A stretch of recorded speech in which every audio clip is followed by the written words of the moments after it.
ব্রাহ্মণবাড়িয়ার সীমান্ত এলাকায় পৃথক অভিযান চালিয়ে বিপুল পরিমাণ মাদকদ্রব্য এবং ভারতীয় চোরাচালানি মালামাল জব্দ করেছে সরাইল ব্যাটালিয়ন 25 বিজিবি।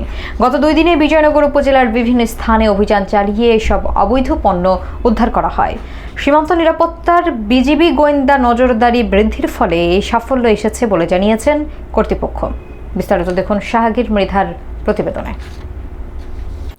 সীমান্তের নিরাপত্তা ও আস্থার প্রতীক হিসেবে সরাইল ব্যাটালিয়ন 25 বিজিবি ব্রাহ্মণবাড়িয়ার বিজয়নগর ও আখাউড়া সীমান্তে কঠোর অবস্থান গ্রহণ করেছে।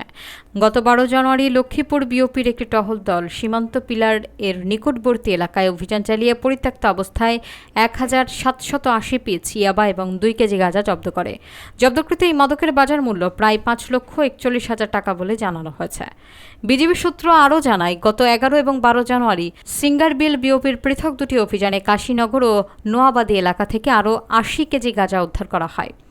এছাড়া 13 জানুয়ারি গোপন সংবাদের ভিত্তিতে ইসলামপুর এলাকায় বিশেষ অভিযান চালিয়ে 7,237 পিস ভারতীয় চকোলেট, 664 পিস কসমেটিক্স এবং বিস্কুট জব্দ করা হয়। এসব ভারতীয় পণ্যের সিজার মূল্য প্রায় 8,71,260 টাকা। সব মিলিয়ে বিজিবি 16,92,260 টাকা মূল্যের মাদক এবং চোরাচালানি মালামাল আটক করতে সক্ষম হয়েছে। সরাইল ব্যাটালিয়ন 25 বিজিবির পক্ষ থেকে জানানো হয়েছে, উদ্ধারকৃত মালামাল আখাউড়া কাস্টমস অফিসে জমা দেওয়ার কার্যক্রম বর্তমানে প্রক্রিয়াধীন রয়েছে। ঊর্ধ্বতন সদর দপ্তরের নির্দেশনা অনুযায়ী বিজয়নগর, আখাউড়া এবং হবিগঞ্জের মাধবপুর সীমান্তে চোরাচালান প্রতিরোধে বিজিবির এই আভিযানিক কার্যক্রম ও গোয়েন্দা তৎপরতা অব্যাহত থাকবে বলে সংস্থাটি নিশ্চিত করেছে।